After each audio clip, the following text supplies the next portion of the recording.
To find the absolute or global maximum or minimum, first we will find and list all the critical values and the endpoints. Then after we list out our critical values and endpoints, we want to compare the values of the function at all of these locations. A good way to do this is to make a table. So similar to this, I'm going to list right here the critical values and the endpoints. Then I'm going to evaluate the function. The largest value will be the absolute max, smallest value will be the absolute min. And just a reminder, this will be the function that we will evaluate, not the derivative. Then we can write a conclusion. And I'm just going to give a general form, and then you can fill in with specific problems. For a maximum, I would say f of x has an absolute max of whatever the absolute max is at x equals whatever that number is. Or I can say f of x has an absolute min of whatever the value is at x equals whatever the x value is. Now that we have a nice summary, let's go ahead and do a couple practice problems. Okay, the first problem asks to find the absolute maximum on this closed interval. The first thing we need to do is find the critical points, and to do that we find the derivative. So the derivative is going to be 3x squared minus 6x. Then to make life just a little bit easier, I'm going to factor out a 3x. So this will be 3x times x minus 2. Then I will set this equal to 0, and we will get a critical point of x equals 0 and x equals 2. From here, we want to find the absolute maximum on the closed interval. We have followed the first step. We have listed all the critical values. Now we need to also list the endpoints, and we're going to put that on a table. The critical points are 0 and 2, and the endpoints are going to be -2 and 4. Now we're going to evaluate the function. The derivative is used to find the critical points. Then we'll evaluate the critical points and the endpoints of the function.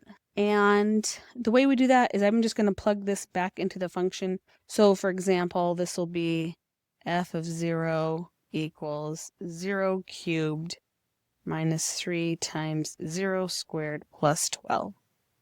This equals 12. And then f of 2 will be 2 cubed minus 3 times 2 squared plus 12. This is going to be 8. And the other two I've already done, so f of -2 is going to be -8, and f of 4 is 28. We are looking for the maximum, so we want to find the largest value, the largest output. That's going to be at 4, 28. This is a point on the graph. Now, the third step of the candidates test is to write a conclusion. So I will say at x equals 4, f of x has an absolute maximum of 28. Okay, let's look at problem 2. The following graph is a graph of the derivative, and this is hard to see, but it does say y equals f prime of x, not f of x. This is the derivative. So take a minute, reset your brain, think about what does the derivative of a function look like. And we have it on a closed interval from -7. Here's -7 to 7. And we have horizontal tangents at x equals -3, x equals 2, and x equals 5, and a vertical tangent here at x equals 3. Okay, still dealing with the derivative. Now this says list the candidates for the absolute maximum. So the candidates, as we learned from the top of this page, is going to be the endpoints and where the derivative equals 0. Well, the derivative equals 0 at -5, about -1. We'll just call it -1.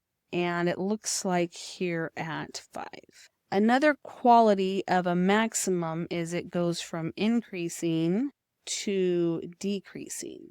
So the function looks like increasing to decreasing. But what does the derivative look like? Well, when something is increasing, the derivative is greater than 0. And when it's decreasing, the derivative is less than 0. So let's look at those 3 potential points for a maximum, and if there's any that go from above the x-axis greater than 0 to below. This is the derivative. Here we are above the x-axis and then we went below. So the derivative here is greater than 0, and then down here it's less than 0. So that is a potential candidate for the maximum. So that happens at -5.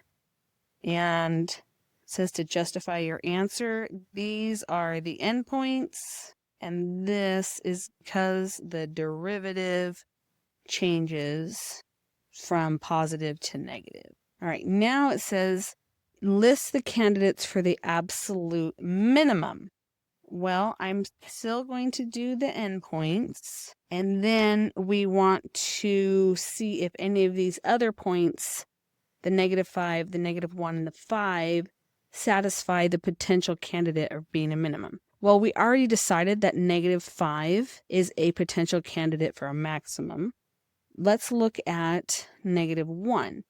For a minimum, the function will go from decreasing to increasing. So decreasing to increasing. That's what the function looks like. Well, how does it translate to the derivative? The derivative will go from being less than 0 or below the x-axis to greater than 0 or above the x-axis. So this is below and this is above. So this -1 satisfies that potential of being a minimum. The justification is going to be that the derivative changes from negative to positive. And negative is below the x-axis, positive is above the x-axis when we're looking at the derivative.